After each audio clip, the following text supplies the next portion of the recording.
He stopped at a shabby roadside cafe for coffee. He didn't expect a 6-year-old waitress, or to meet the daughter he never knew existed.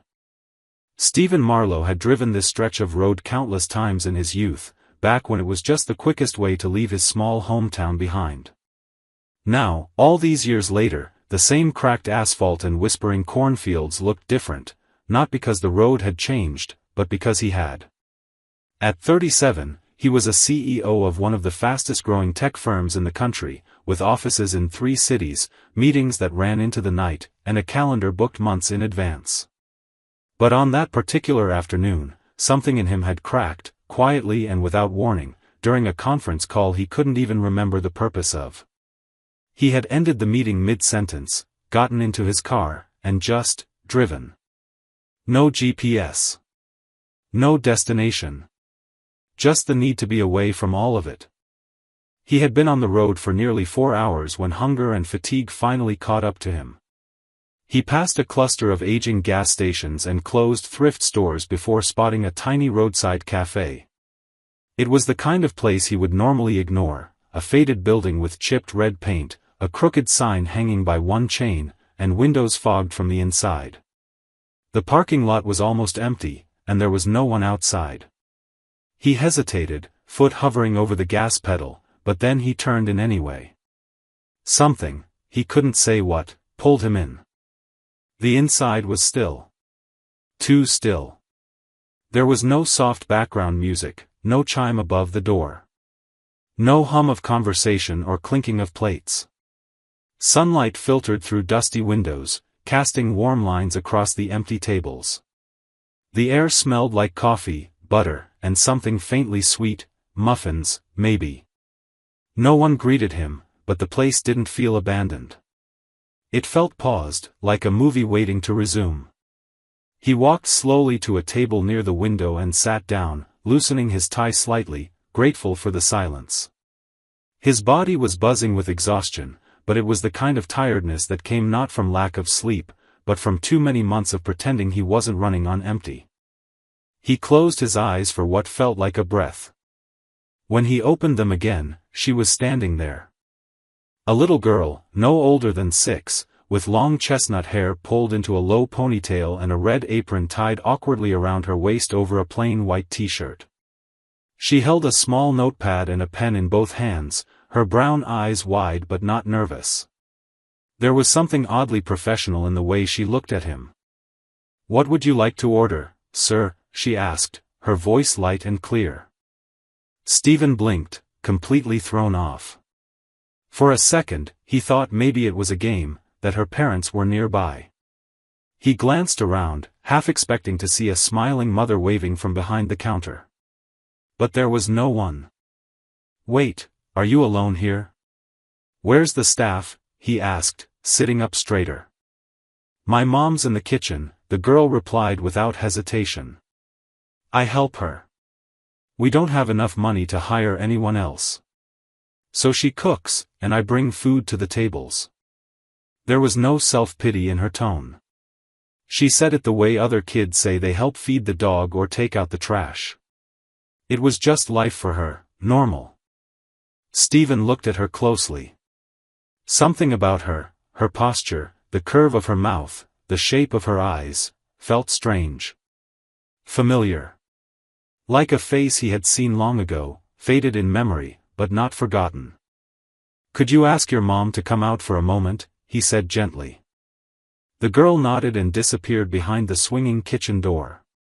He waited, heart beginning to beat faster for reasons he couldn't name. Maybe it was the silence. Maybe it was the girl's face that had stirred something too deep. But nothing prepared him for what came next. The door swung open again, and a woman stepped out. At first, he didn't breathe. She was wearing a kitchen apron dusted in flour, her hair tied up in a loose knot, a towel slung over one shoulder. Her movements were tired but graceful. And then she looked up. "Stephen?" Her voice cracked on his name. He stood slowly. "Anna?" It had been 6.5 years. He hadn't seen her since the day he boarded a plane to Seattle, leaving behind their small apartment, their shared dreams, and the life they had started to build together. Back then, he told himself it was necessary, he had to make something of himself. She deserved more than what he could give at the time. But he never looked back. Never called. Never wrote. Now she was standing 10 feet away, flower on her hands, her eyes wide with disbelief. And the little girl who had taken his order just moments before? She was hers. No, she was theirs. Anna didn't speak right away. Her breath caught in her throat as if even the sound of his name had stirred something painful, something long buried beneath years of survival and silence. Stephen stood frozen near the table, his fingers resting on the back of the wooden chair, but his mind was racing. The quiet hum of the refrigerator behind the counter and the distant bubbling from the kitchen were the only sounds filling the strange stillness between them. He hadn't expected this, hadn't expected to find her here, hadn't expected to see her at all, not now, not ever. She looked older, not in a way that made her seem worn out or less beautiful, but in a way that told him life had demanded more of her than it should have. Anna finally moved, her eyes blinking hard as if waking from a vivid dream. She stepped toward him, slowly, carefully, almost like she wasn't sure if he was real. When she reached the edge of the table, she let out a breath she'd been holding and folded her arms across her chest, not defensively, but as if holding herself together. "What are you doing here?" she asked quietly, her voice more steady than he expected. Stephen cleared his throat. "I was driving. I didn't even know where I was going. I just saw the cafe and stopped." He could see the storm behind her eyes, questions crashing into one another, restraint holding them back. She didn't say anything for a moment, just nodded slowly, then glanced toward the kitchen door where the little girl had vanished. When she turned back to him, her voice was barely above a whisper. "You met Jamie." His heart dropped. The name landed with a weight he couldn't explain. Jamie. The little girl with chestnut hair, a red apron, and steady brown eyes. His mind immediately tried to do the math, but his chest already knew the answer before the years could be counted.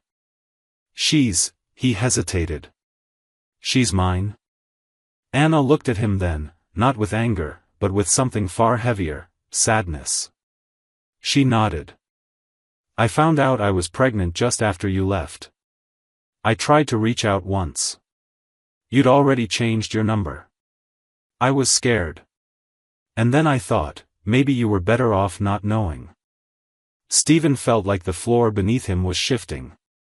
He sat down slowly, not trusting his legs to keep him upright. His hands trembled slightly on the edge of the table. "I would have come back," he said. "If I'd known." "God, Anna, why didn't you try again?" "Right, anything." She pulled out the chair across from him and sat, her expression tired but honest. "Because I didn't want to ask you for something you didn't choose. You were building your empire, your future. I wasn't going to be the one to derail it. I thought maybe I could do this on my own. And I have." Stephen swallowed hard. "You shouldn't have had to." Anna's mouth twisted into a small, sad smile. "Maybe. But it happened. And she's the best thing that's ever happened to me. Even when I had nothing, I had her. And that was enough." They sat in silence for a few moments. He looked around the cafe, the worn tables, the mismatched chairs, the faded menus written in chalk on an old board. It was humble. But it was real. It was clearly something Anna had built with her own hands, day by day, likely out of necessity rather than passion. And now, he saw the weight of those years in her face. "Does she know?" he asked, finally. Anna shook her head. "Only that her dad was someone I used to love, but that he had to leave. I never lied. I just didn't give her a face to miss." Stephen stared at the table, his jaw tight. There was so much he wanted to say, apologies, regrets, pleas. But none of it felt like it would be enough. Nothing could rewrite the 6.5 years he had missed. Suddenly, Jamie reappeared through the kitchen door, carefully balancing a glass of water on a tray. She walked over with the kind of cautious precision that made Stephen ache. No child should be working like that, taking on roles bigger than their age. But when she placed the glass in front of him and gave a proud little nod, he smiled, even as emotion gripped his chest. "Did I do it right?" she asked, looking at her mom. "You did great, sweetheart," Anna said gently. Jamie turned back to Stephen. "Are you gonna stay for lunch?" He looked into her eyes and felt something deep inside him shift, settle, and wake all at once. He nodded slowly. "Yeah. I think I will." And in that moment, though none of them quite understood what it meant yet, something had begun to change. Not fixed. Not forgiven. But opened. A door, once locked, now quietly ajar. The afternoon sun had shifted by the time Stephen finished his lunch, casting a softer golden hue through the cafe windows. The food was simple, vegetable soup with homemade bread and a slice of warm apple pie, but he could barely taste any of it. His thoughts were tangled, running in circles between the reality of the present and the weight of the years he had missed. Across the table, Jamie chatted between bites, unaware of the storm building inside the man she had only just met. Her voice was light, full of the kind of innocence that came from not yet knowing the world could break you. She asked him questions like, "Do you have a dog?" and "What's your favorite ice cream?" with a natural ease that made him want to cry and laugh at the same time. He answered every one of them, his voice steady even as his heart ached. Anna stayed mostly in the kitchen, checking in occasionally but giving them space. He could feel her watching from a distance, her movements careful, protective. She wasn't sure yet what he wanted, and truthfully, neither was he. But one thing had become crystal clear: Jamie was his daughter. There was no room for denial. She had his eyes, his chin, even the same awkward left-handed grip on her spoon.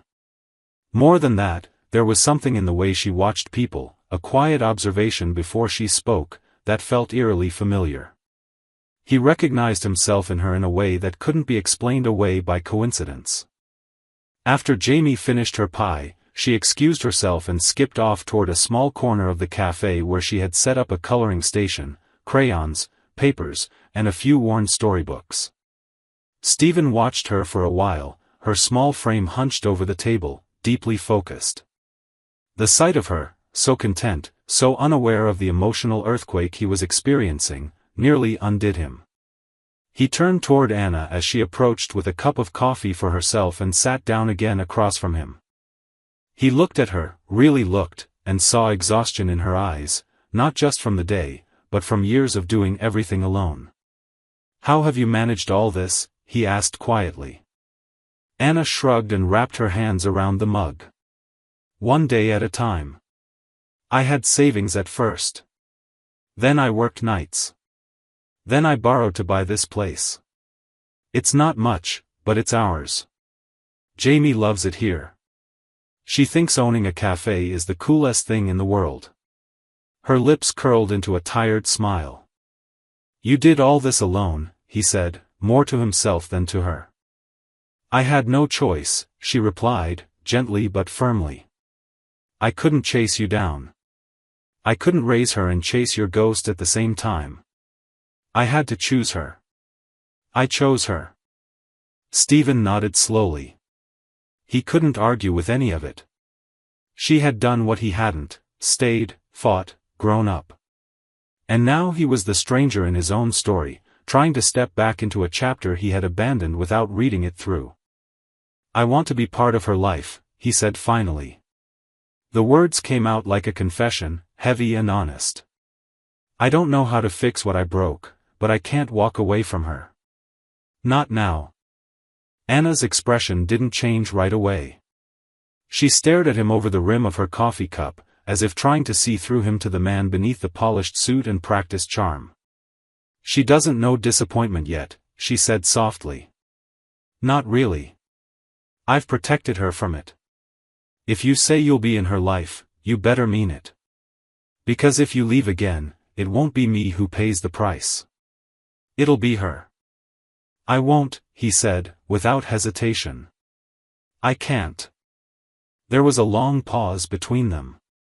Not tense, just full of questions, history, and things left unsaid. Outside, a breeze rustled the trees lining the road. Inside, Jamie sang quietly to herself as she colored, the tip of her tongue poking out in concentration. Anna finally set her mug down and leaned back in her chair. Then you need to come back. Not just today. If you want to know her, it has to be slow. Consistent. Earned. Stephen nodded. I will. I want to. Good, she said. Because she already likes you. And if she starts to love you, she didn't finish the sentence, but the meaning was clear. He looked down at his hands, then at his daughter, and something inside him settled. Not resolved, not fixed. But grounded. For the first time in years, he felt like he was exactly where he was meant to be. And that realization scared him as much as it gave him hope. Stephen returned 2 days later. He wasn't sure if it was too soon, but waiting any longer felt unbearable. The image of Jamie's face, the way she had smiled when she asked if he'd stay for lunch, had played over and over in his mind like a song he couldn't turn off. He hadn't told anyone at the office where he was going. His assistant assumed he was taking a mental health day. In some ways, maybe he was. But this was more than mental. This was something pulling at his soul. When he parked in the same gravel lot, the cafe looked just as it had before, faded, small, tucked into the quiet roadside like a forgotten secret. But this time, it didn't feel like a stop on a long journey. It felt like the beginning of one. Jamie was the first to see him through the window. She ran to the door and pushed it open with both hands. You came back, she shouted, grinning so widely her cheeks flushed pink. I told Mommy you would. Stephen crouched to her level. I said I would, didn't I? She nodded, then grabbed his hand and pulled him inside, chatting all the way about the cookies they were baking and the book she wanted to show him. Anna stood behind the counter, her eyes guarded but soft. She gave a small nod, approval, or maybe cautious acceptance. She didn't say much at first. She simply handed him a clean apron and pointed toward the back. You're early, she said. You need help, don't you? He replied, slipping the apron over his head. That day, he learned more about life in the cafe than he ever imagined. He cracked eggs, kneaded dough, chopped vegetables with a dull knife and burned his fingers twice. He swept the floor, unloaded milk from the truck, and tried not to mess up Anna's carefully balanced system. Jamie, meanwhile, floated between helping and entertaining, sometimes stirring pancake batter, sometimes building castles out of sugar packets. She acted as if Stephen had always been there. There was no hesitation in the way she handed him tools or corrected his folding technique. To her, he belonged. As the sun began to dip behind the trees, the last customer paid and left, and Anna flipped the sign to "closed." The three of them sat in the back corner booth, sharing leftover slices of pie and wiping their hands on napkins. The silence was companionable, not heavy. Anna looked tired, but it was the kind of tired that came with having done a good day's work, not the kind born of loneliness. Stephen leaned back, stretching his arms along the top of the booth. You run this place on your own every day? Anna nodded. Every day except Sundays. That's the one day Jamie and I try to just be. You're incredible, he said, not as a compliment, but as a quiet truth. She didn't smile at that. Instead, she looked at him with something that resembled pain. Don't say things unless you mean them, Stephen. I do, he said. I've meant a lot of things, I just didn't always say them. She stared at him for a long moment, then looked away. Words are easy. Showing up, that's the hard part. I'm here now. I know. And if you keep showing up, maybe that'll be enough." They didn't speak again for several minutes. Jamie had fallen asleep in the booth, her head on her folded arms, one cheek smudged with chocolate and powdered sugar.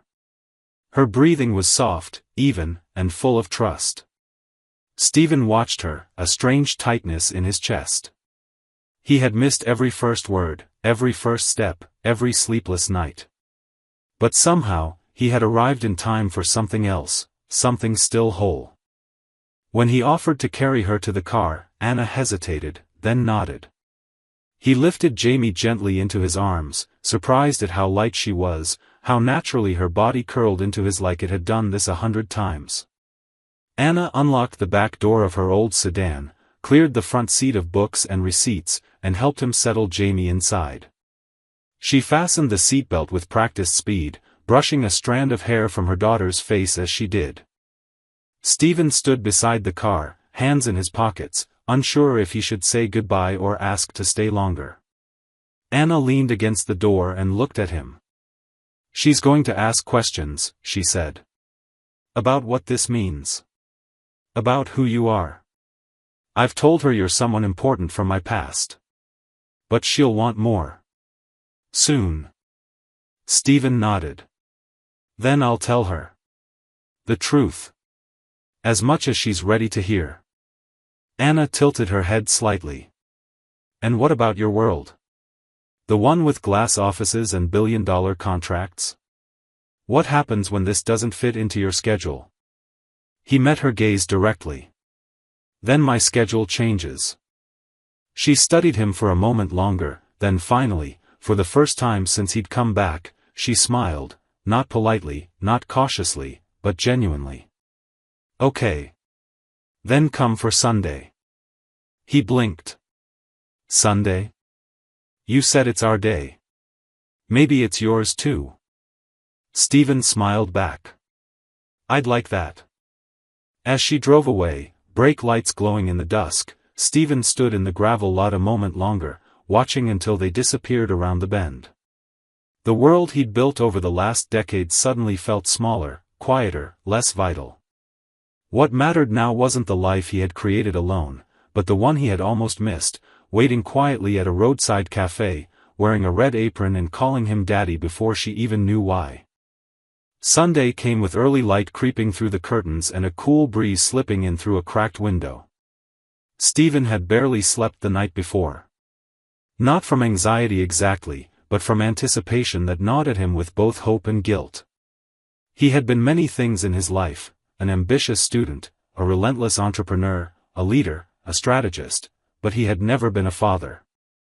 Not truly. And yet today, for the first time, he was stepping into something deeper than a role.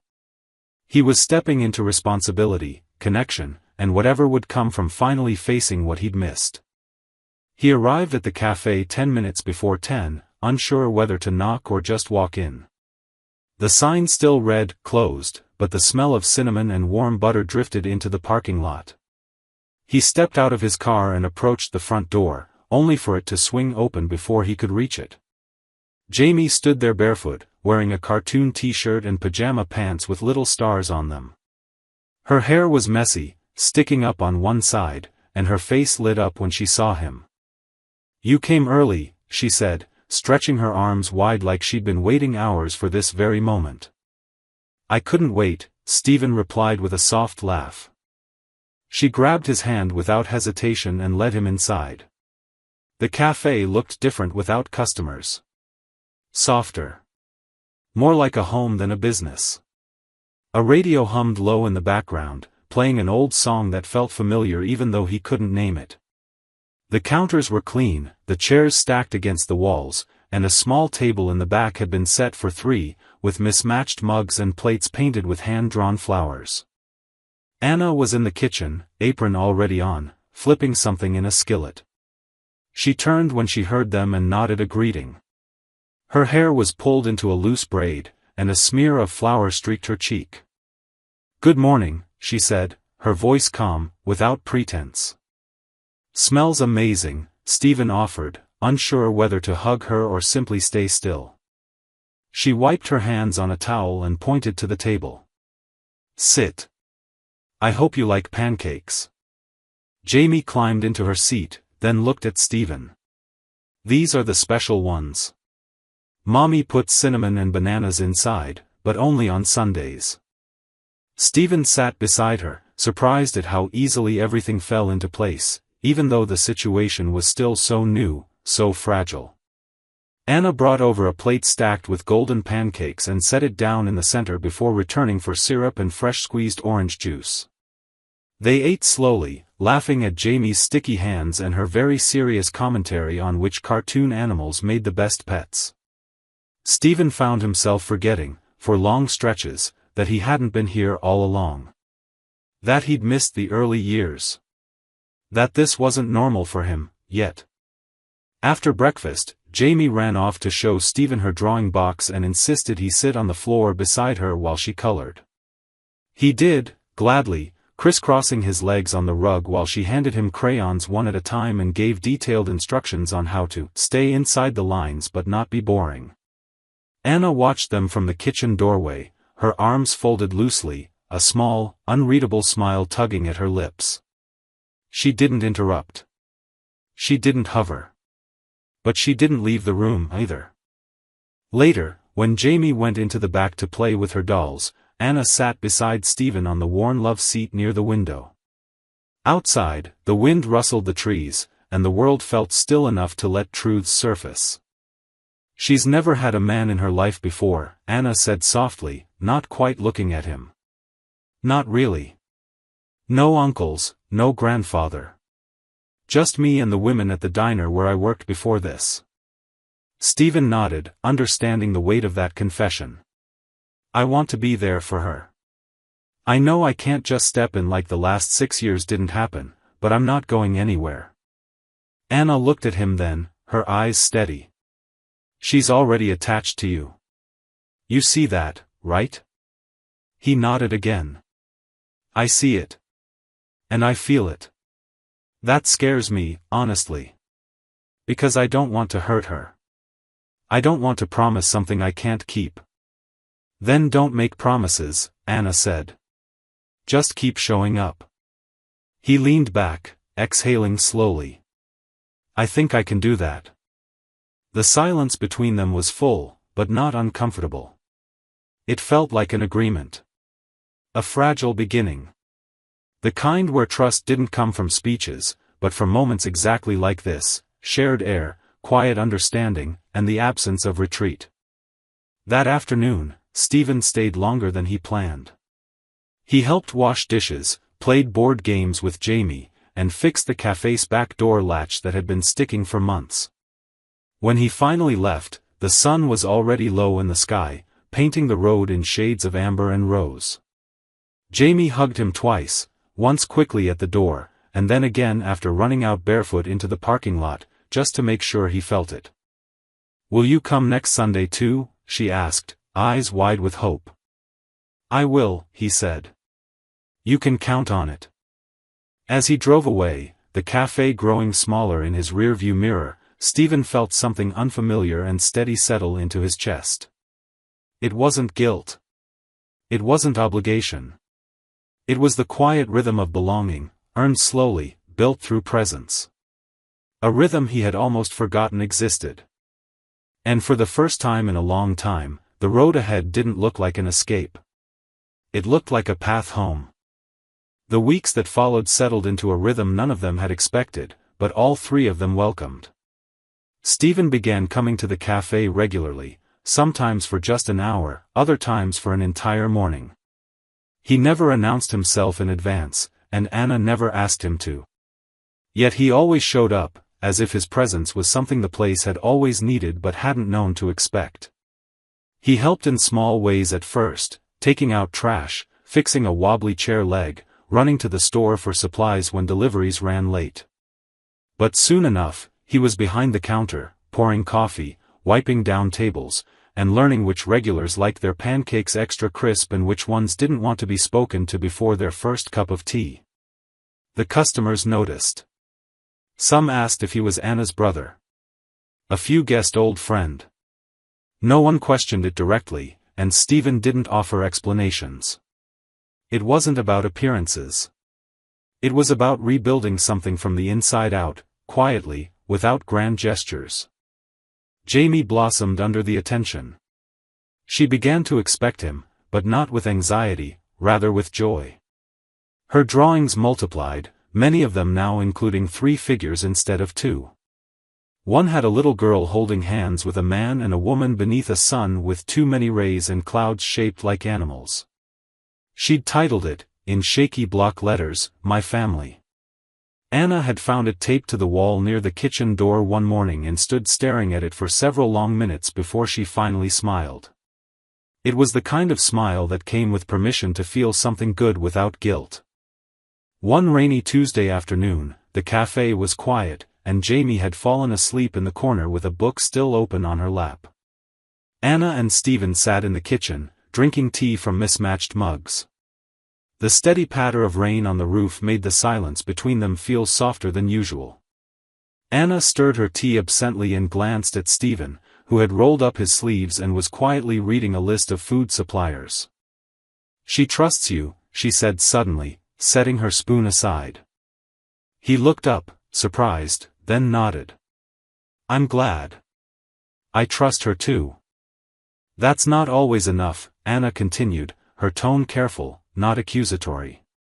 "She's only 6. She believes what she sees. What she feels. If you disappear again, she won't understand timing, or business trips, or why adults sometimes mess up. She'll just think you stopped loving her." Stephen didn't respond right away. He let her words settle before answering. "I'm not going anywhere. I know it's going to take time before you believe that. But every day I show up, I'm not just showing her I care. I'm proving it to you too." Anna looked at him, her gaze softer than it had been in months. "You are." He leaned back, resting his elbows on the edge of the table. "Sometimes I lie awake thinking about how much I missed. Her first steps. Her first words. Her first cold. The first time she got scared at night. You carried all of that on your own. And I can't change that. But I want to carry the rest. Not to make up for anything, just because I want to." Anna reached for her mug again, wrapping her hands around it. "She deserves that." "She does," Stephen agreed. "And so do you." That statement hung in the air. Anna looked away, and for a moment, Stephen thought he might have said too much. But then she spoke again. "I used to think asking for help was weakness. Especially after you left. I thought the only way to survive was to never need anyone again." "I understand," he said gently. "But needing someone doesn't mean you're weak. It means you're human." Anna let out a quiet breath, then looked back at him with a strange, almost reluctant softness in her eyes. "And what if I do need you?" Stephen didn't flinch. "Then I'll be here." In the weeks that followed, things began to shift more deeply. Jamie started introducing Stephen as her dad to customers who asked. She began making up stories about things they did together, even if they hadn't happened yet. "Me and my dad are gonna build a tree house," she said one day. Stephen just nodded, knowing full well that meant he'd soon be Googling blueprints. Anna didn't stop her. She didn't correct it. And that, perhaps, was the clearest sign of all, that she no longer saw him as temporary. One night, as he was getting ready to leave, Jamie stopped him at the door. "Daddy," she said, the word rolling off her tongue with complete ease. He turned, startled but moved. "Can we have a sleepover sometime? You can stay and read the whole book, not just half." He knelt down to her level, his throat tightening. "Yeah, sweetheart. I'd love that." Later, as he drove home through quiet streets slick with rain, he thought about how healing didn't happen all at once. It came in small choices. Small moments. In pancakes on Sunday, in hand-drawn pictures on the wall, in the way a child said your name like it had always belonged to you. And though he hadn't been there at the beginning, he knew now, without a doubt, that he would be there for everything that came next. Autumn came with a quiet grace that wrapped itself around the little cafe like a blanket. The trees turned golden and rust-colored, their leaves drifting down in slow spirals that Jamie tried to catch with outstretched arms every time Stephen brought her outside. Mornings were cooler now, the air crisp and clean, and the smell of cinnamon and roasted coffee had begun to linger longer in the corners of the cafe. Stephen had grown used to the rhythm of the place, the rhythm of them. His suits showed up less often, replaced by jeans, rolled sleeves, and flour on his forearms. He had become a fixture not just in the kitchen or behind the counter, but in the lives of the two people who, not so long ago, had been memories and strangers. Jamie now ran to him without hesitation, throwing her arms around his waist the second he walked through the door. Sometimes she slipped him folded drawings with stick figures and hearts and wrote, "Dad," under the tall one with brown hair. Stephen had begun keeping them in a drawer in his apartment, but the collection was getting too large. He started pinning them up on the wall beside his desk. They meant more to him than any award or diploma he had ever earned. Anna watched it all quietly, observing from a careful distance. She hadn't stopped being cautious. But her caution had softened into something more like care, like someone who knows how quickly good things can disappear, but is learning to believe they might stay. Stephen saw it in the way she no longer braced herself when he made long-term plans or mentioned holidays. He saw it in the way she let her gaze linger on him a little longer when she thought he wasn't looking. One Thursday afternoon, when the cafe was unusually quiet, Stephen brought something with him, a manila folder tucked under his arm. It wasn't flashy, and he didn't make a big show of it. But after Jamie had gone to the back room to play, he slid it across the counter to Anna, his expression steady and calm. "What's this?" she asked, drying her hands on a dish towel. "Legal paperwork," he said. "I want to file for joint custody." Anna's eyes froze on the folder. Her fingers tightened slightly around the towel, and she didn't speak right away. "Why now?" she asked finally, her voice low, unreadable. "Because I want to be there for real," he answered. "Not just for the good days. Not just when it's easy. I want to be the one the school calls when she's sick. I want to sign her permission slips. I want to show up at dance recitals and dentist appointments. I don't want to just visit her life, I want to be part of it. Officially. Permanently." Anna let out a slow breath and looked at the folder like it might bite her. "It's a lot of change for a little girl." "I'm not asking to take her away," he said gently. "I'm not even asking for anything more than what I've already started doing. I just want her to know it's real. That I didn't just show up for a season. That she has a dad. And that she has two parents who put her first. Always." Anna's eyes softened. She reached out and touched the folder, her fingers brushing his. "She already knows," she whispered. "You're not the one who has to prove it anymore." Stephen didn't reply. He simply nodded and waited. Eventually, she picked up the folder and set it aside, not to dismiss it, but to consider it. "Let me read everything. Let me sit with it," she said. "Of course," he answered. "Take all the time you need."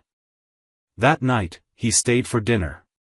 They didn't eat in the cafe but in the small apartment above it, which Anna rarely invited anyone into. It was a modest space, 2 bedrooms, a narrow kitchen, and mismatched furniture that told a quiet story of years spent making do. But it was warm. Safe. Full of life. Jamie made him sit next to her at the small table and insisted he try her famous mac and cheese, which she stirred herself while Anna supervised with a knowing smile. After dinner, while Anna cleaned up, Stephen helped Jamie build a fort out of couch cushions and blankets.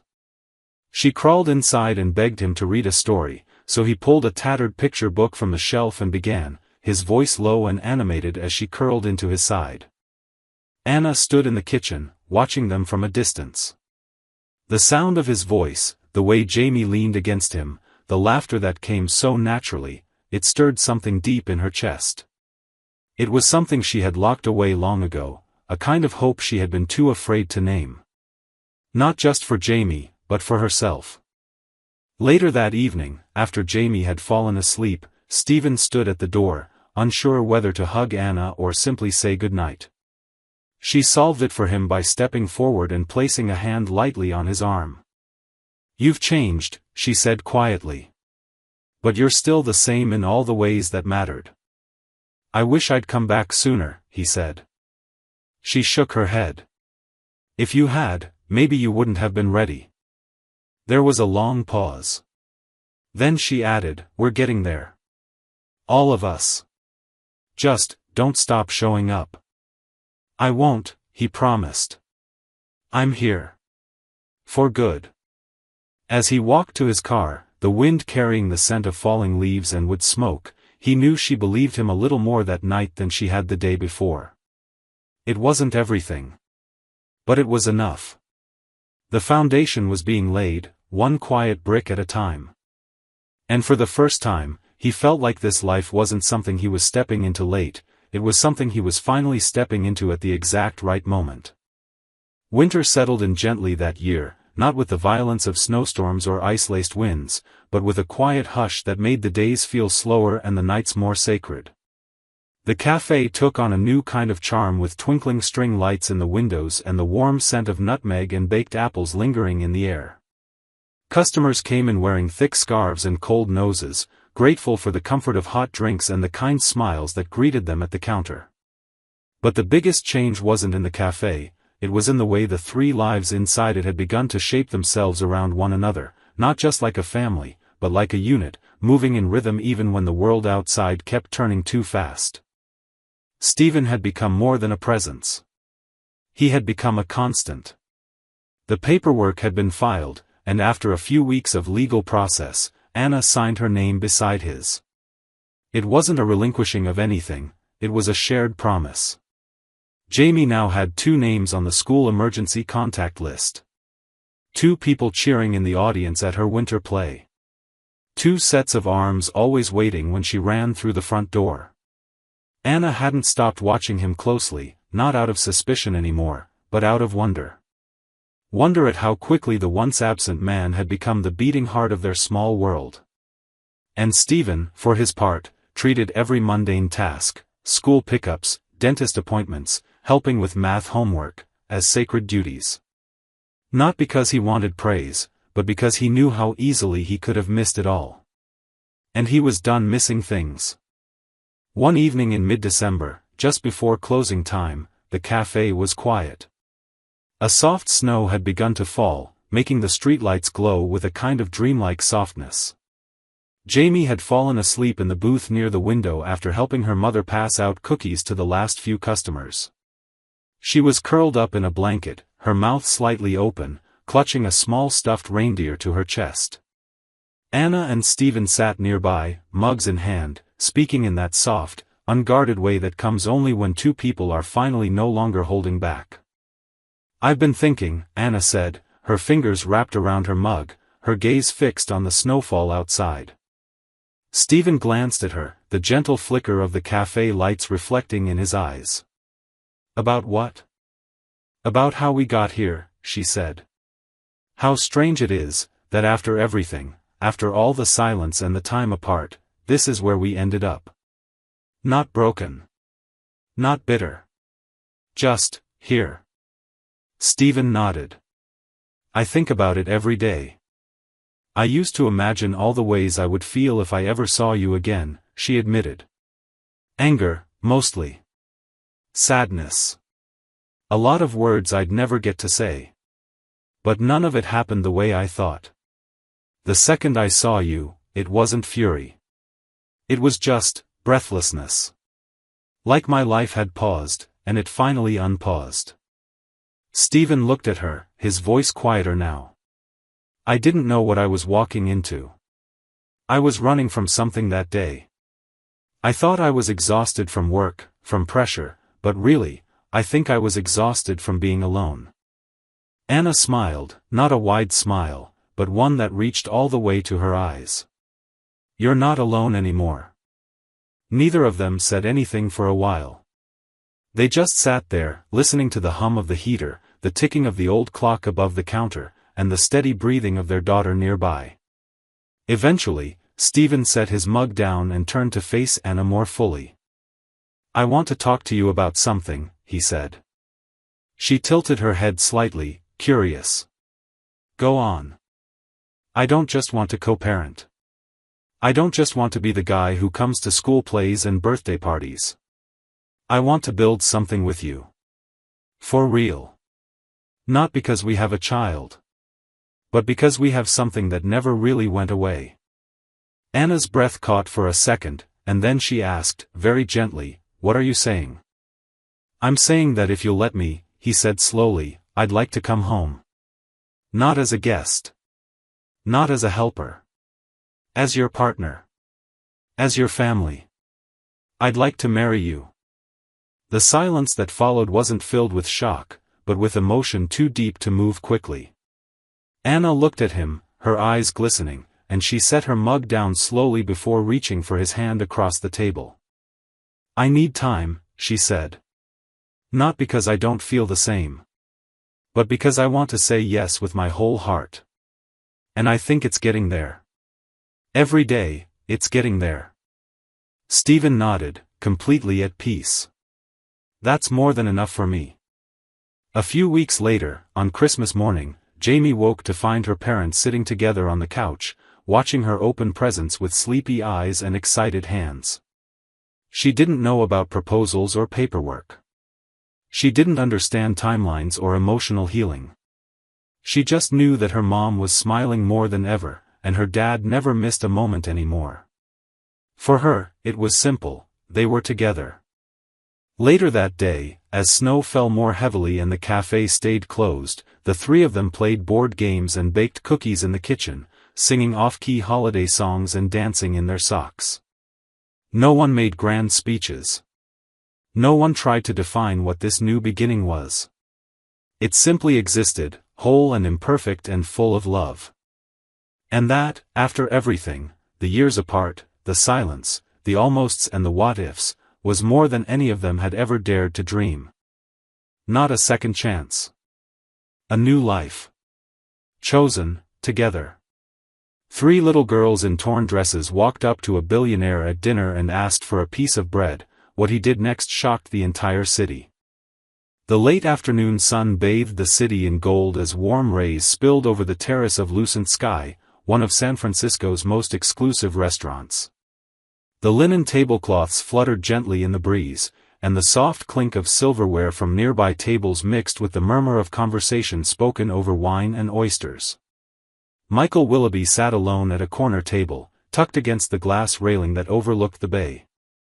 He wore a pale gray suit, crisply pressed, and a watch that cost more than most cars.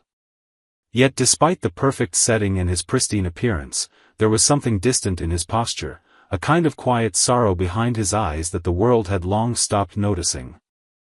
He hadn't ordered much yet, only bread had arrived, still warm from the oven, resting in a basket lined with white cloth. The utensils lay neatly arranged, untouched. He sat in silence, elbows on the table, fingers gently touching, staring blankly at the waves in the distance, lost in a place no one else could see. Most people at the restaurant recognized him, or at least knew of him, the tech magnate, the philanthropist, the man who'd once been called the heart of Silicon Valley. But lately, he'd become known for something else: his silence, his retreat, his absence from his own world. Just as he reached for a piece of bread, something interrupted his stillness. The sound of small footsteps, hesitant but determined, came from behind. He turned slowly and saw three little girls standing just a few feet from his table. They looked to be about 5 years old, triplets, perhaps, or very close in age. All three had golden blonde hair, falling in soft waves to their shoulders, and large, searching blue eyes. They wore light dresses in pastel colors, one blue, one pink, one yellow, slightly wrinkled, with scuffed shoes that didn't quite match.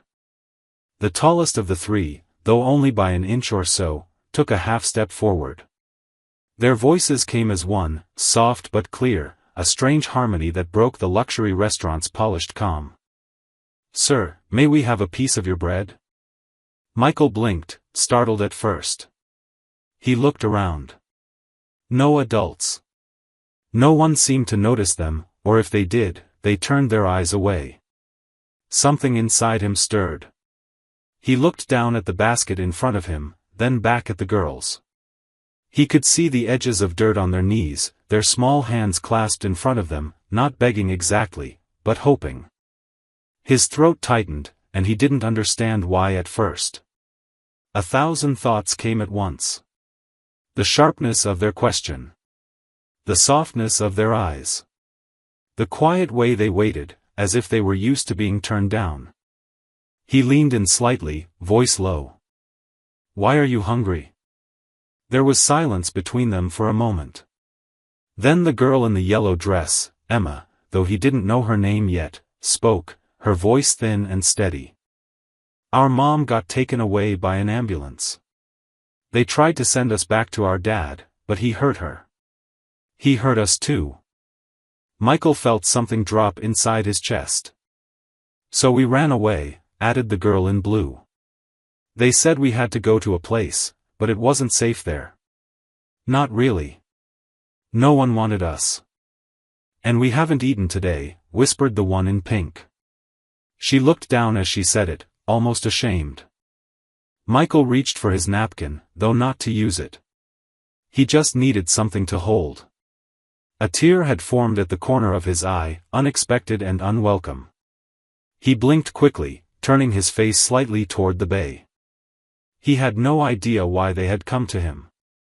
Of all the tables, all the people, why his? Maybe it was luck. Maybe it was fate. Or maybe, on some invisible level, they recognized something in him that matched something in themselves. Without saying another word, he stood up from the table and pulled out 3 chairs. "Come. Sit down," he said quietly. They looked at each other, uncertain, as if waiting for permission from a world that rarely gave it. Then, slowly, all 3 climbed into the chairs. He passed the bread basket across the table.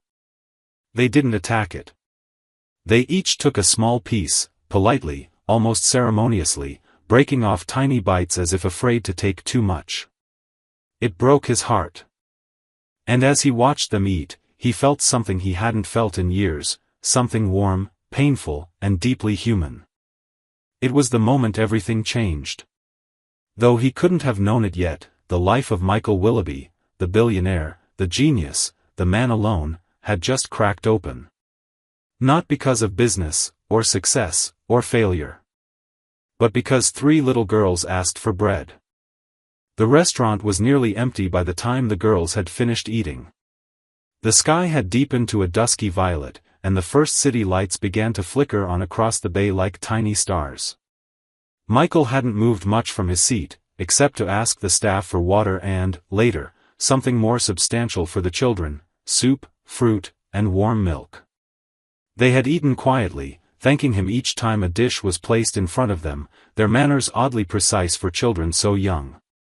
There was a kind of sadness to their politeness, a sense that they had learned very early what it meant to need something and not be allowed to ask for it. Michael sat back in his chair, observing them, trying to understand what was happening inside him. He had given to dozens of charities over the years. He had cut 7-figure checks to shelters and hospitals. He had built orphanages in Eastern Europe and sent scholarships to kids in war zones. But never before had something struck him the way this had. It wasn't charity now. It wasn't a mission. It was something personal, something raw and immediate, like looking into a mirror that showed him not who he was, but who he had once been. He asked their names, gently, not wanting to pressure them. The one in the pink dress, who had seemed the shyest at first, said she was Lily. The girl in blue, bolder and with a quiet fire in her eyes, said her name was Scarlet. And the smallest of the 3, the one in the yellow dress who had barely spoken until now, simply whispered, Emma. He repeated their names aloud, softly, and they looked at him with something that was not yet trust, but the beginning of it. As the night deepened, he couldn't bring himself to leave them. The idea of walking away from the table, from these girls who had shown up in his life like ghosts from another life, felt unbearable. He remembered being 7 years old, sitting on a cold front porch in Detroit, waiting for a mother who wouldn't come back and a father who came home angry and loud. He remembered nights in foster care, sleeping with his shoes on, just in case he needed to run. No one had stopped on the street back then. No one had offered him bread. He made a decision without realizing it was one. He called his assistant, Sarah, and told her to cancel the next 2 days' meetings. Then he contacted his lawyer, waking him up and telling him to prepare emergency paperwork for temporary guardianship. His tone was sharp, focused. He wasn't asking. Then he called the restaurant manager, asked for the private lounge to be opened, and arranged for a driver to bring blankets and clothes from one of the department stores he'd invested in. Back at the table, the girls were beginning to fade, their heads nodding as fatigue overtook hunger. Scarlett tried to fight it, blinking rapidly and sitting upright, as if worried sleep would somehow make this safety disappear. Emma had already curled up against the back of the chair, her thumb in her mouth, eyes closed.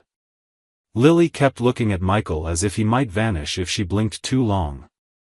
He leaned forward and spoke softly, as if he were trying not to disturb a sleeping animal. "You're safe here.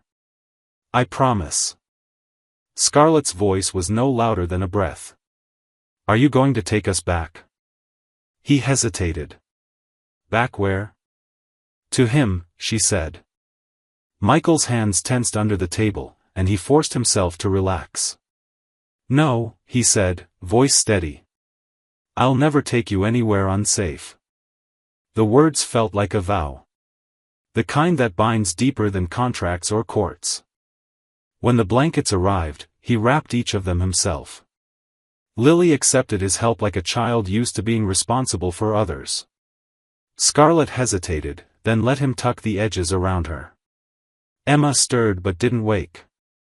He carried her gently into the lounge, where a couch had been cleared and turned into a makeshift bed. He didn't let the staff touch them. For the first time in years, Michael felt something stronger than duty. He felt like he belonged somewhere. Not to a company, or a foundation, or a cause, but to these 3 small people who had walked into his life with nothing but the courage to ask for a piece of bread. He sat in the dark beside them for a long time after they'd fallen asleep, watching the soft rise and fall of their chests. His mind wasn't on his fortune, or the headlines, or his reputation. It was on their future. And he knew, without doubt, that whatever it took, money, time, war with the system, he would do it.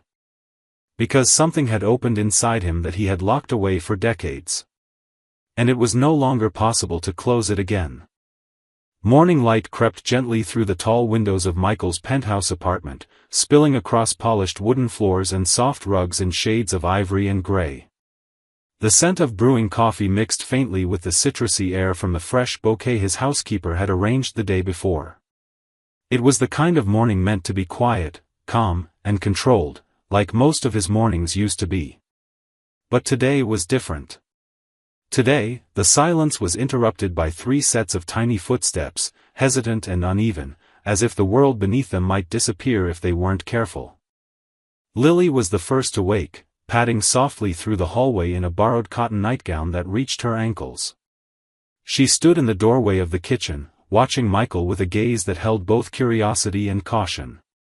He was standing by the stove, sleeves rolled up, trying, and slightly failing, to scramble eggs. When he noticed her, he smiled. It wasn't the polished smile he gave during interviews or board meetings. It was crooked, uncertain, and human. Lily didn't say anything. She walked to the island counter, sat on one of the tall chairs, and waited. A few minutes later, Scarlett joined them, her blonde hair tangled and her eyes alert.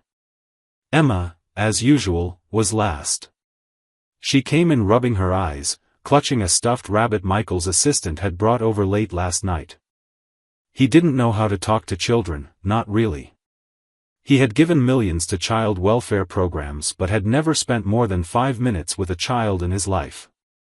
Still, when he served their breakfast, scrambled eggs, toast with jam, and warm milk, he placed each plate in front of them with care, as if it were an offering. They ate in silence at first. Then Scarlett asked if this was his house, and Lily followed with a question about the elevator. Emma said nothing, but she watched him with such intensity it felt like she was reading a story he hadn't written yet. After breakfast, he made phone calls. A lot of them.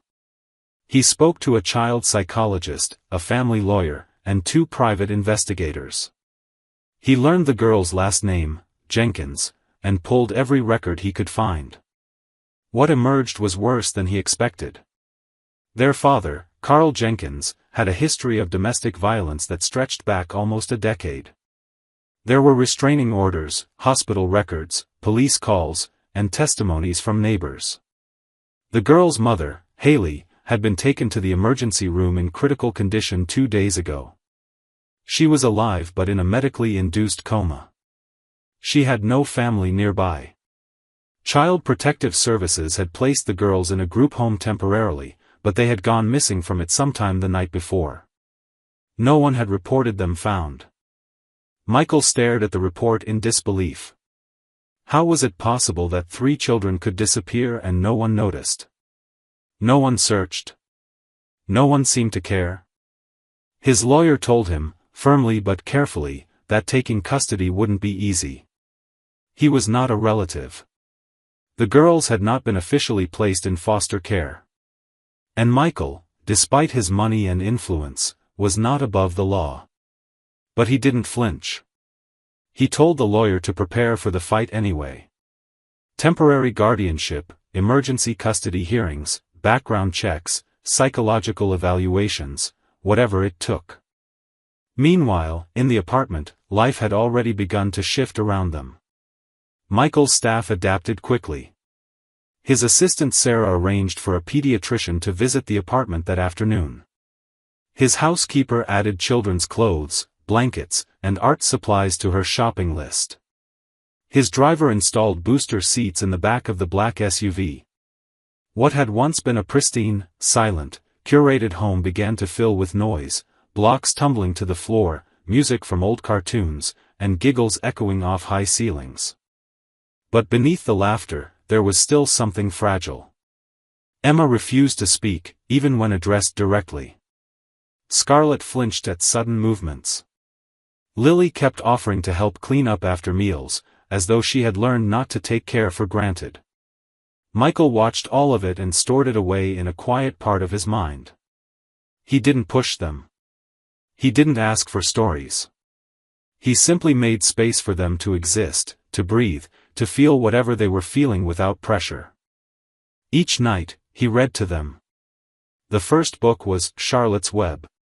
He hadn't read it since he was 10, but the girls sat in a line on the sofa, heads tilted, completely silent, listening as he stumbled over the voices of farm animals. Emma curled up next to him by the 2nd chapter. Scarlett rested her head on his shoulder by the 4th. And Lily, sitting between them, didn't say anything, but she didn't let go of his sleeve either. He wasn't trying to be their father. He didn't know what he was.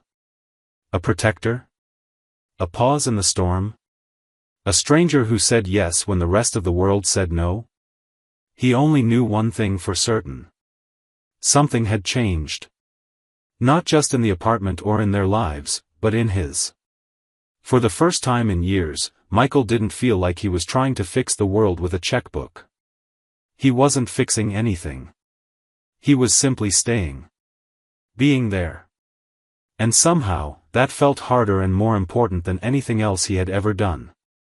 It was nearly 2 months after the girls had first come into his life when the call came, just after noon on a rainy Wednesday. Michael had been in the middle of reviewing architectural designs for a new shelter his foundation was funding when his assistant knocked once, then stepped inside without waiting for a response, something she never did unless it was serious. Her eyes said everything before she even spoke. The mother, Haley Jenkins, had regained consciousness. Michael stood frozen for a moment, the sketches in his hand slipping to the table unnoticed. He had read her medical updates each week, tracked her condition quietly without telling the girls anything they weren't ready to hear. The trauma she had endured was severe: internal injuries, broken ribs, a fractured skull. The doctors weren't sure she would survive the first night, let alone recover enough to wake. But now she had. Awake. Alert. Speaking.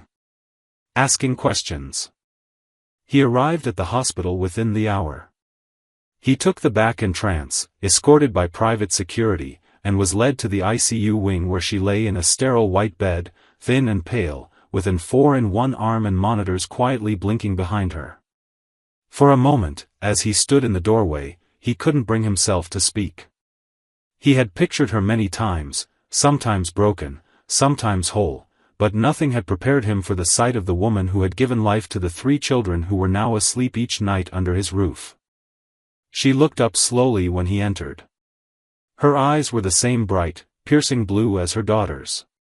Despite everything, they were sharp with awareness, not dulled by medication or confusion. She didn't ask who he was. Instead, in a voice raspy and thin but steady, she asked, "Where are my girls?" Michael sat beside her bed, pulling the chair forward. He didn't offer pleasantries or ease into the conversation. There was no point. He leaned forward and spoke gently but clearly. "They're safe. They're with me. I've been taking care of them." He told her everything: how they had found him at the restaurant, how they had been living with him since that night, how they were eating well, sleeping better, and beginning, just barely, to smile again. He didn't say too much. He didn't tell her about Emma's silence or the way Scarlett still double-checked the locks on the doors before bed. He didn't tell her how Lily had started copying his habits, mimicking the way he folded napkins or checked the stove, as if testing what safety looked like. He only told her what she needed to know, that they were loved, and they were safe. Tears ran down her cheeks as she listened. She didn't try to wipe them away. Her body was still too weak to lift both arms. "I thought they were gone," she whispered. "I thought, after what happened, that I'd never see them again." "You will," Michael said. "When you're ready. When the doctors say it's safe for you to have visitors, and when the court allows it, I'll bring them." She turned her face slightly toward the window, the rain still streaking down the glass. "I ran from him for so long. I stayed for too long. I thought I could protect them, but it was never enough. And then she stopped, her voice breaking under the weight of it. Michael didn't respond with empty reassurances. He didn't tell her she had done her best, or that it wasn't her fault. He simply reached out and rested his hand lightly on the edge of the blanket. She didn't pull away. That was enough. When he returned home that evening, he sat in the girls' playroom while they built a city out of blocks. They didn't ask where he had been. But when he told them their mother had woken up, the air in the room changed instantly. Lily dropped the block in her hand. Scarlett's eyes filled, but she blinked fast and didn't let the tears fall. Emma didn't say anything, of course, but she crawled into his lap and buried her face in his shirt. He told them gently that it would take time. That their mom was still very sick, but she was awake, and she had asked about them. He said she missed them. That she loved them. That night, they all asked to sleep in the same room. He agreed without hesitation, helping them carry pillows and blankets into the guest bedroom where they had sometimes napped together. He tucked each of them in, and as he turned to leave, Lily called out to him softly. "Will you stay too? Just until we fall asleep?" He sat in the armchair by the window, watching the rise and fall of their small breaths, the way children always seem peaceful in sleep even when their waking hours are heavy with memory. He knew the road ahead would be long. There would be legal challenges, hearings, therapists, custody evaluations, and 100 difficult questions. But for now, there was only this: a woman had opened her eyes and remembered her daughters. 3 little girls had held onto each other long enough to be found. And somewhere in between, a man who had believed he was finished with life had found something that made him begin again. The court hearing took place on a gray morning that seemed to echo the tension weighing in the air. The girls weren't present, of course. Michael had arranged for them to spend the day at home with Sarah and the child psychologist they had begun to trust. They didn't know what a courtroom was, not really, and Michael wasn't going to make them sit through hours of discussion about their past, about people who had failed them, or about things they had no control over. But he knew that what happened that day would shape their future more than anything else had since they escaped that group home and asked him for a piece of bread. Michael sat at the long oak table with his legal team. Across the room sat a man whose name he had only read on paper until now, Carl Jenkins, the girl's biological father. In person, he looked both familiar and forgettable, average build, thinning hair, an expensive suit that didn't quite fit right, and a smugness that settled around his mouth like something he couldn't hide. He looked like someone who had been warned to appear calm, rehearsed to appear reformed, but the darkness behind his eyes hadn't changed. The attorneys spoke for hours. Witnesses were called. Medical records reviewed. Police reports read aloud. There were photos, Haley's bruised face, hospital x-rays, emergency room logs, the written statements from neighbors and friends. Michael watched as Carl sat motionless through it all, occasionally adjusting his cufflinks, occasionally glancing at the judge like a man who still believed power came from posture. When he finally spoke, his words were polished and careful. He talked about second chances. About how he had started anger management. About the stress of losing his job, the strain of fatherhood. Not once did he mention his daughters by name. Not once did he ask where they were, or if they were okay. Haley was brought into the courtroom in a wheelchair. Her recovery was still incomplete, but she insisted on being there. She looked small and pale, but her voice didn't shake. She told the truth, even when it hurt. She described the abuse, the fear, the countless times she thought about leaving but didn't know how. She admitted that she hadn't protected the girls the way she wished she had, but she had tried. And when she saw the chance to escape, she took it. That, she said, was the only thing she didn't regret. The judge listened without expression. His eyes moved from one person to another, nodding occasionally, taking notes. Michael had been in hundreds of meetings, faced investors, CEOs, boardrooms filled with cynics and doubters, but nothing compared to the stillness of that room. Every word was heavy. Every silence louder than any outburst. When it was Michael's turn to speak, he stood, not with prepared notes or a rehearsed statement, but with the truth. He explained what had happened the night the girls approached him. He described how they had been living since then, not as charity, not as guests, but as something closer to family. He didn't claim to be a perfect guardian. He didn't claim to know what he was doing half the time. But he told them how he made sure they were safe. How they laughed sometimes now. How Emma had finally started to hum songs in the back seat. How Lily had learned to make grilled cheese sandwiches and now insisted on cooking for her sisters every Friday. How Scarlett had started reading chapter books out loud, correcting him whenever he skipped a word. He didn't ask for custody in that moment. He didn't try to take them. He simply said he wouldn't walk away from them. That he had made a promise. And that he intended to keep it. When the judge gave his ruling, the courtroom went completely silent.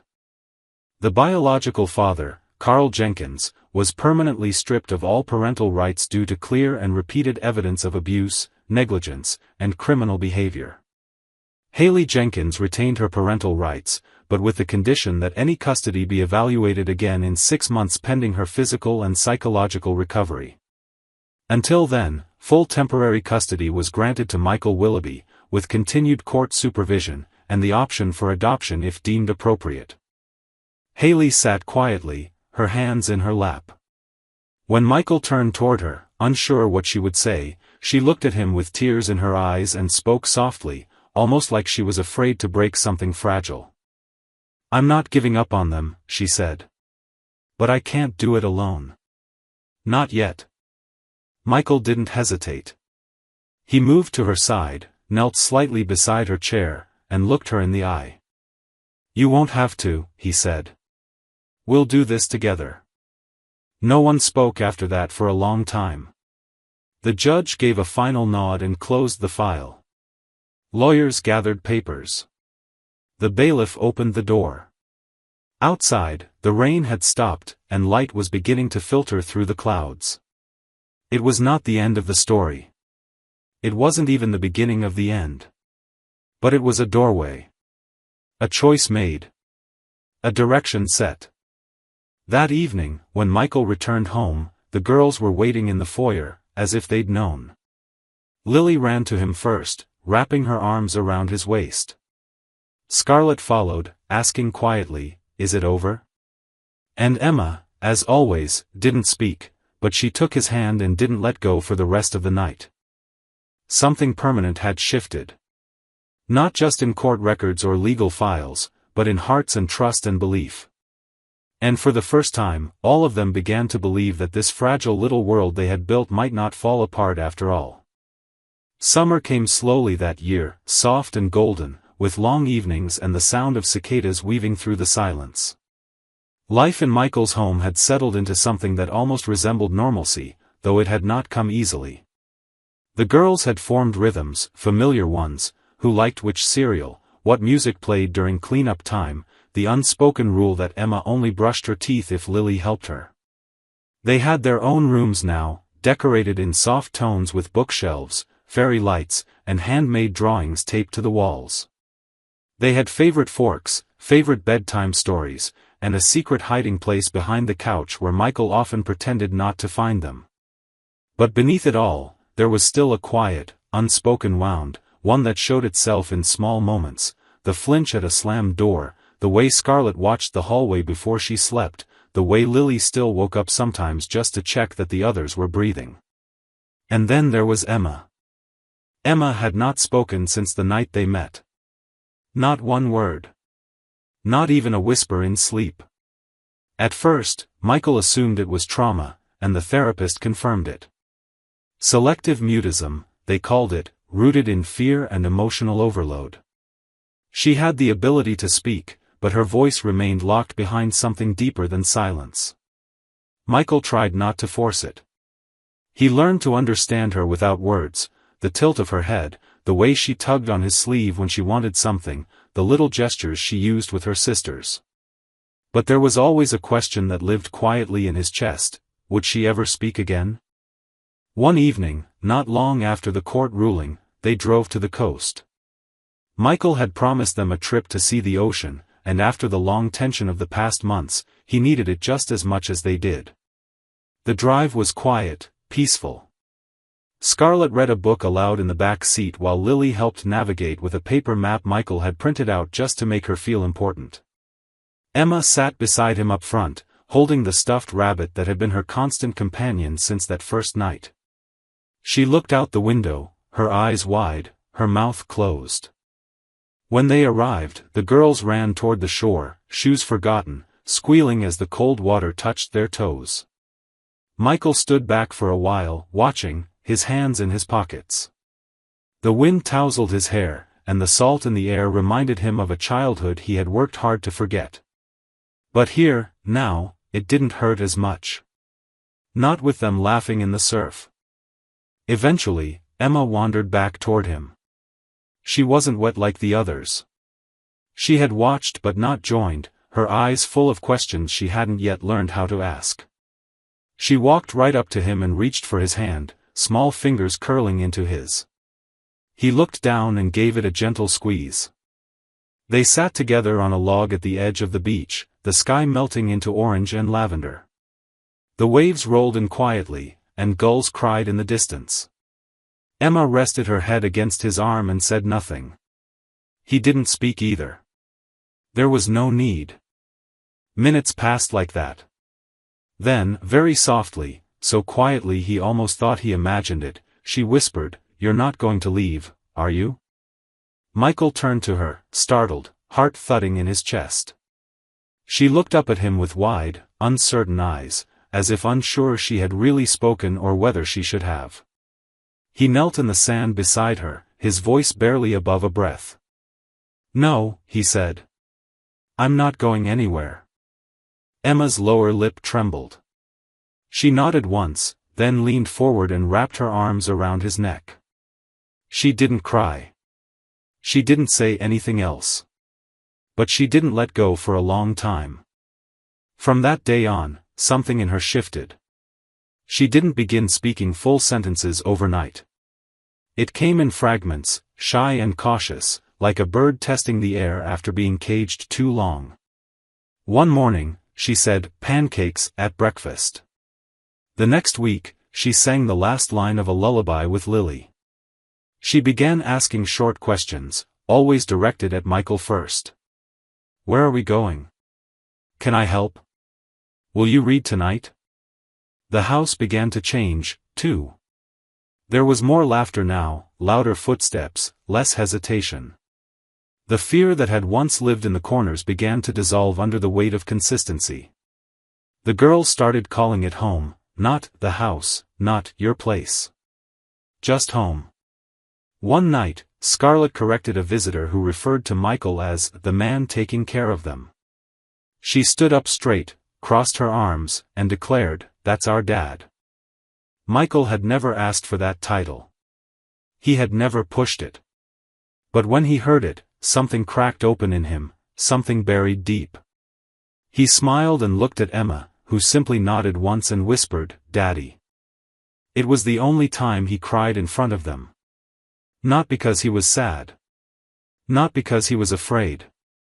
But because sometimes, healing arrives quietly, like a whisper on a beach at sunset, and all you can do is hold it close and not let go. Autumn came softly, with gold-leafed trees lining the driveway and a light chill in the air that signaled a season of change. Inside the house, however, warmth had settled in like a permanent guest. The girls had been living with Michael for over a year now, and what once felt like a temporary arrangement had become something deeply rooted. The house had adapted to them entirely. There were coats hung on lower hooks for smaller arms, shoes scattered near the doorway in mismatched pairs, and drawings taped to the refrigerator that changed weekly, some of them signed in careful, sprawling letters. It was no longer the minimalist, pristine penthouse that once belonged to a man who lived mostly alone. It was a home now, lived in, noisy, colorful, sometimes chaotic, but filled with something he hadn't known he'd been missing. Haley had continued to heal. After her release from the hospital, she was placed in a rehabilitation center for a few months, then moved into a nearby apartment arranged by Michael's team. They had kept the arrangement quiet, not wanting to unsettle the girls while she regained strength, but slowly and steadily, she grew stronger. Her physical therapy progressed, and she began volunteering part-time at a women's shelter not far from the city, one she had once stayed in briefly before things had turned worse with Carl. There was something poetic, Michael thought, about her returning to the very system that had nearly failed her, only this time, as someone stronger, with the power to help others. At first, she saw the girls in short, supervised visits. Then longer ones, a few hours in the park, or small outings with Michael present nearby. The children were hesitant in the beginning, Lily most of all. She had taken on the quiet responsibility of protector, and letting someone else back in, someone who had been gone during their darkest moments, was not something she did lightly. But over time, as Haley showed up again and again, patiently, gently, without demanding more than they were ready to give, the tension began to fade. There were hugs again, timid at first, then full and trusting. There were bedtime calls, whispered goodnights over speakerphone, handwritten cards with drawings enclosed. Michael watched it all unfold with a mixture of quiet relief and deep admiration. He had expected anger. Rejection, maybe. But the girls surprised him, as they always did. Their resilience wasn't just in survival. It was in their capacity for forgiveness, for hope, for the courage to trust someone who had once been too broken to protect them. And Haley didn't ask for more than what they offered. She never spoke poorly of the past, never asked the girls to remember her as perfect. She told them the truth, in pieces small enough for their hearts to handle, and always reminded them that the strongest thing she ever did was get them away. One crisp Sunday morning in October, the family took their first trip together, just the five of them. No therapists. No aides. No supervision. Just a drive to the countryside, a pumpkin patch, a hayride, and hot cider shared on a wooden bench as the girls jumped in piles of leaves. It was simple, almost ordinary. And yet it felt monumental. Haley and Michael sat side by side, their shoulders nearly touching, watching as Lily tried to carry a pumpkin twice her size while Scarlett instructed Emma on how to find the perfect one. Michael glanced sideways at Haley and saw tears in her eyes, not the broken kind, but the quiet kind that come when something long hoped for begins to come true. Later that week, after the girls had gone to bed, Haley came to visit. They sat in the living room, lights dimmed, soft music playing in the background. She held a warm cup of tea, her hands steady now, her hair longer than it had been in the hospital. She looked over at Michael and smiled, a tired, genuine smile. "They're okay," she said. "I didn't think I'd ever see that." "You helped make them okay," Michael replied. "Don't forget that." There was a pause. Then she set her cup down and turned to him more fully.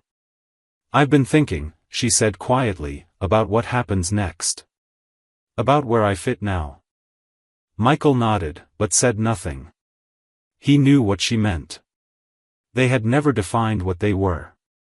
There had been no promises. Only partnership, only care. But it had deepened over time, shared dinners, long conversations, moments of silence that felt natural instead of strained. There was no romantic theater in it. No declarations. Just two people who had carried the same pain from different sides and somehow found strength in each other's presence. "I don't want to take them away from you," she continued. "They need you. They love you. They love you too," he said. "They need both of us." Haley blinked, her eyes glistening. "Then maybe we stop pretending this is temporary." The idea of marriage had come up before, usually as a joke from Scarlett or in the innocent way children assume adults in the same house must eventually fall in love. But now, sitting in the quiet warmth of the living room, it no longer felt like an assumption. It felt like the next honest step. Not because of tradition or pressure or fairy tale expectations, but because this was what they had built, together, slowly, painfully, beautifully. So in May, they stood under a blooming cherry tree in the backyard of the country house Michael had bought for weekends and holidays. It wasn't a grand wedding. There were no press releases, no paparazzi, no designer gowns. Just 5 people, a close friend officiating, and flower petals scattered by 3 little girls in dresses of soft pink, blue, and yellow. Haley wore a simple white dress and a daisy in her hair. Michael wore the same light gray suit he'd been wearing the day they met. Scarlett read a poem. Lily cried. Emma handed them rings on a velvet cushion, smiling so wide it made Michael's chest ache. They exchanged vows with quiet voices and steady eyes. And when they kissed, gentle, warm, familiar, the girls cheered so loudly that even the birds flew from the trees. Later that night, as the sun dipped below the horizon, they danced in the backyard under strings of lights. Emma rested her head on Michael's shoulder as he swayed gently with her in his arms. Scarlett and Lily twirled barefoot in the grass. Haley watched them all with the kind of peace that only comes after years of surviving the storm. And for the first time, truly, deeply, they were not afraid of the future. Because the future was already here. It was in every laugh, every promise, every quiet moment stitched into the fabric of their new life. They had built something that no one could take from them now. Not a rescue. Not a recovery. A family. The hall was filled with warm light and the quiet hum of anticipation. Rows of people, many in suits, some in sweaters, sat with hands folded or cameras in their laps. Most were strangers to one another, gathered from different corners of the country, board members, journalists, advocates, teachers, donors, shelter staff, case workers, people whose lives had, in some way, been touched by the man who was now stepping onto the stage. Michael didn't like these kinds of events. He had spent most of his career avoiding the spotlight unless absolutely necessary. But this was different. This wasn't about business or success or legacy. This was personal. This was about something far more permanent than reputation. He adjusted the microphone gently and looked out at the crowd. His gaze swept past the professionals and the cameras until it landed, finally, on the first row, on three small girls, no longer so little, sitting proudly in matching dresses with floral embroidery. Lily was the tallest now, her posture straight and elegant, hands folded neatly in her lap like she was trying not to fidget. Scarlett leaned slightly forward, alert, her eyes shining with curiosity and pride. And Emma, tucked between them, clutched the corners of a sign they had made themselves, though it remained hidden for now. Beside them sat Haley, radiant and calm, her hand resting protectively on Emma's shoulder. When Michael saw them all there together, something inside him softened. He cleared his throat once and began to speak. "There was a time in my life," he said, his voice steady and even, "when I believed the world could be fixed through logic, data, and dollars. I believed that if I gave enough, built enough, funded enough, I could somehow heal the systems that had failed me, and others like me. I thought my childhood was a scar I could outgrow. That success would make the pain smaller." He paused, looking briefly at his hands, then back at the audience. "But pain doesn't shrink. It waits. It waits in silence, in the background of even the loudest victories. And sometimes, when you least expect it, it returns, not to wound you again, but to show you where healing might finally begin." He glanced again at the front row, then continued. "I was sitting at a restaurant the night everything changed. I had just finished telling myself that I would never find meaning outside of work again. That I had done enough. That I had given everything I had to give. And then three small voices interrupted me, asking for a piece of bread." Some people in the audience leaned forward. Others stilled completely, knowing this was the part they had read about, the origin of what would soon be one of the most significant non-profit projects in the country. But what they didn't know was how close Michael had come to turning them away, to assuming they belonged to someone just out of sight, to believing the story couldn't possibly be as simple, or as tragic, as it was. "They were 5 years old," he said. "Hungry. Cold. Alone. And they weren't just asking for food. They were asking to be seen. Asking for a reason to believe that someone might finally say yes." He didn't need to tell the rest of the story in detail. It had been written, spoken, shared in headlines. But this wasn't a press release. This was the moment where it all came full circle. "We think of rescuing others as heroic," he said quietly. "But what I've learned is that real rescue, real family, goes both ways. I may have opened my home to them, but they opened something in me that had been locked for decades. They taught me that love is not a transaction. It's not earned by perfection. It's given, freely, in quiet moments, in bedtime stories, in school drop-offs, in whispered goodnights." His voice dropped to a softer register, no longer for the audience, but for the girls who were listening most closely. "They taught me that healing doesn't always come from institutions. Sometimes, it starts at a kitchen table. Sometimes, in pillow forts. Sometimes, in holding a hand during nightmares. And sometimes, it begins with the simple act of staying. No matter what." He took a slow breath and gave a small, honest smile. "So today, I'm not here to launch a new tech firm or celebrate a milestone.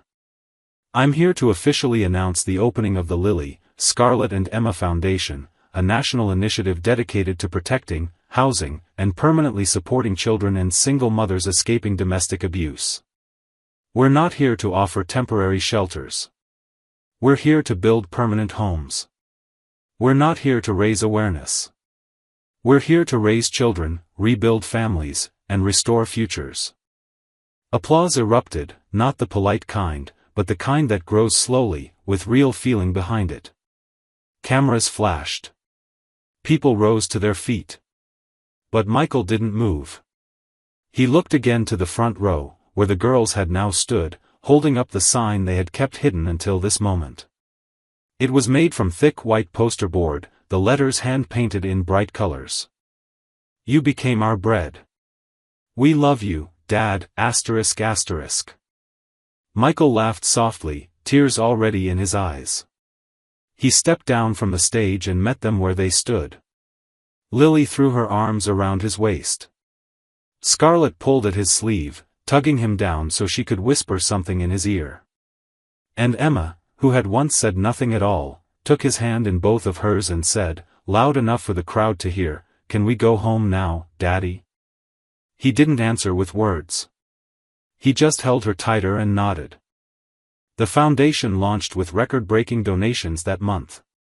But what mattered most was never in the numbers. It was in the quiet mornings, the shared dinners, the soft footsteps in a hallway at night. The world would always need fixing. There would always be pain, and loss, and fear. But for Michael Willoughby, and for 3 little girls who had once asked for a piece of bread, the story was no longer about survival. It was about belonging. And no one, ever again, would walk away. This story isn't just about rescue, it's about transformation, quiet resilience, and the kind of love that doesn't arrive with grand gestures but grows slowly, stubbornly, in the shadow of trauma. What makes it powerful is not that a wealthy man helped 3 broken children, but that he let himself be changed by them. Michael didn't just save the girls, they saved him too, by awakening the part of him that had gone numb from success without connection. The real triumph here is not in the courtroom win, the foundation, or the new house, it's in the daily, ordinary moments of choosing to stay. This ending doesn't wrap the pain in a bow or pretend the past didn't happen. Instead, it honors what healing truly looks like, messy, patient, full of setbacks, but ultimately possible. In a world where many people pass by pain, this story reminds us that sometimes all it takes to change a life is to stop, listen, and say yes.